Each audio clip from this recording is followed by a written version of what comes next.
So today is October 28th. I have a total of 48 sales for $878 going out today. Yesterday I packed, I think, like 98 orders.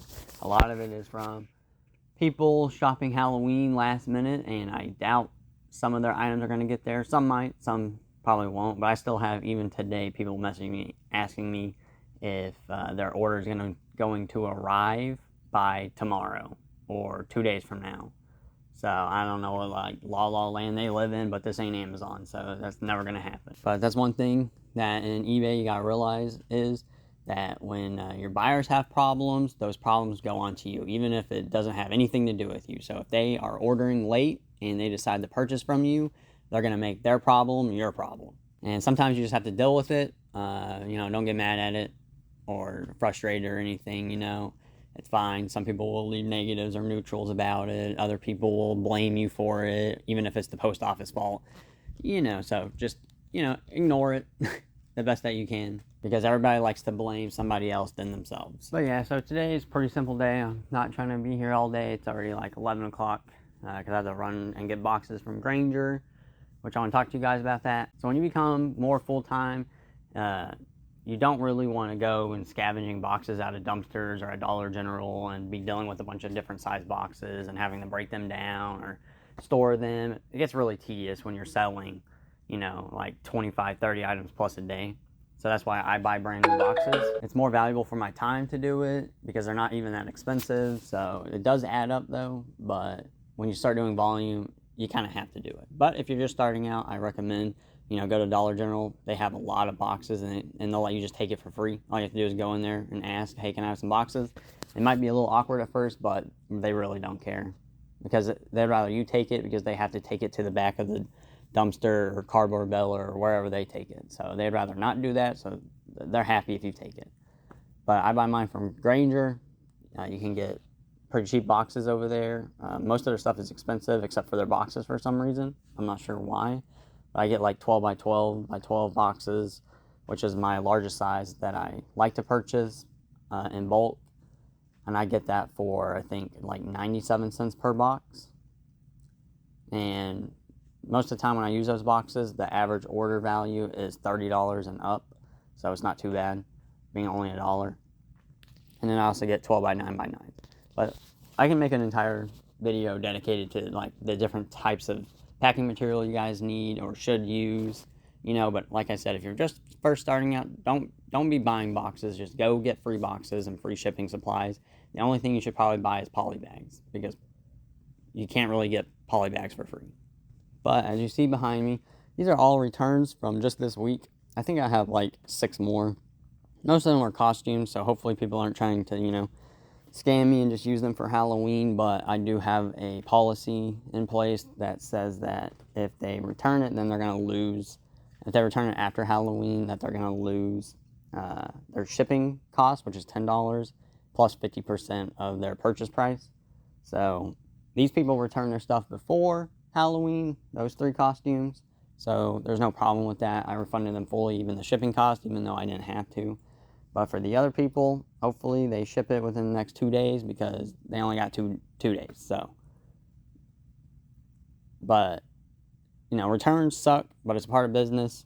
I offer free returns, so I paid for all the return shipping labels for these. The reason I offer free returns is because if you offer free returns and 1-day handling, you get 10% off your final value fee, right? So I did the math on mine.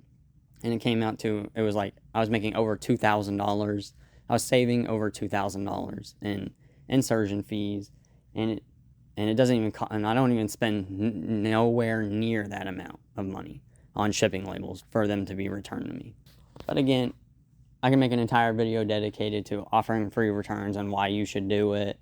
A lot of people do not like doing it, like there was better incentives for it, but eBay did take away the feedback help. So if you offer free returns and somebody returned it, they would automatically take off the negative or neutral feedback from them, because you're going out of your way paying for putting these systems in place to solve their problems. But for some reason eBay decided to take it away.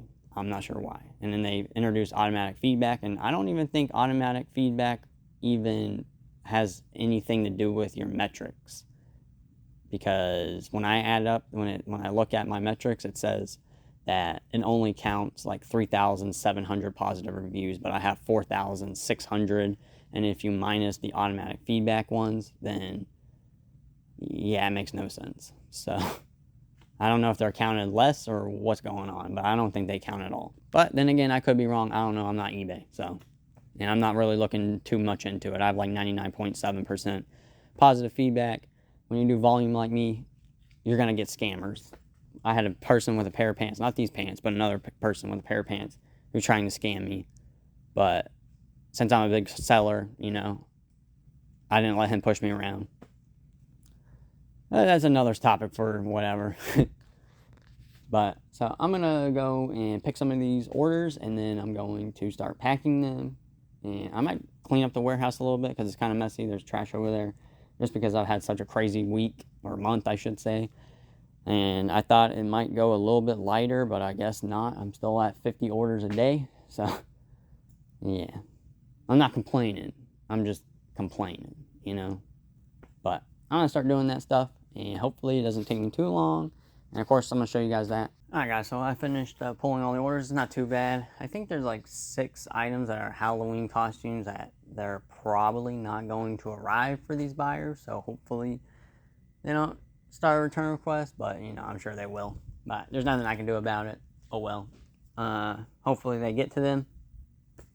But as you can see, I'm still recording on my phone because I forgot to pick up a mic. Because I'm dumb and I forget. I'm very forgetful. Or I'm busy. I'm just going to say I'm busy. I'm busy. So hopefully I can remember to go get that today, so I don't have to be doing this, because editing this way is kind of a pain. Because I have to match up my lips to the audio so it doesn't seem weird. And yeah, it's a whole mess. And then I have to edit it. You know, it doesn't matter. But I'm going to start packing all of these orders, and I'm going to go to a music thing so that I don't have to edit this too crazy. I don't have to worry about syncing this stuff up. So, but yeah, I added 2 orders because they sold, so I don't know what the total is, but it's probably a little over 900. But yeah, so I'm gonna start packing these orders up, and you guys can watch or skip over it. I don't care. Do what you want. You're a grown adult. All right, see you later. But yeah, so I thought I'd show you guys kind of what sold before I start packing them. You know, like I said, I sell a lot of random shit. Like I sold this rat for like $10. I don't know. I think he's a vampire rat. I don't know. But sold a lot of random things. So like, I don't understand why people worry too much about like what items are selling, or trying to get the most expensive items, because most of these items are like less than $20, but as you can see, they add up. They really do. Like this guy is pretty cool. He's solid brass, but his arm is broken. Because I could have got like 100 to 150 for him, but because his arm's broken, I just took an offer for $50. But I'd rather him go to a home. And that's a nativity set. I think it sold for like $40 or something. But yeah, a lot of this people would pass up at the thrift store, and I can understand if you're paying quite a bit of money for it. But I get these items really cheap because I buy storage units. So, but I'm gonna start packing them up. And hopefully it doesn't take me too long, because there's not a lot of hard things.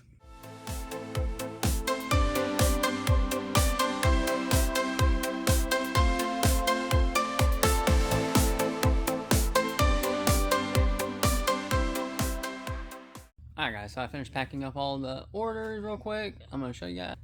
These are all the orders. I already put them all in a line, and I put all the weights and stuff in. So as you can see, it's going to cost me $291 to ship $900 worth of orders. Now, I did have one thing break. It's kind of in a bunch of pieces, because I was trying to fix it. I was going to put grease in it, but when I opened it up, it pretty much exploded. So I'm just going to let the buyer know I actually broke it. So I'll do that later. But I'm going to put all the labels on, and then I'm going to take these to USPS, and that'll be it for today. I don't know if I'm going to put this video on or if I'm going to record another one.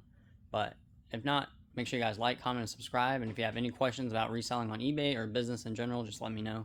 I don't mind answering any questions to my best of my knowledge. All right, peace.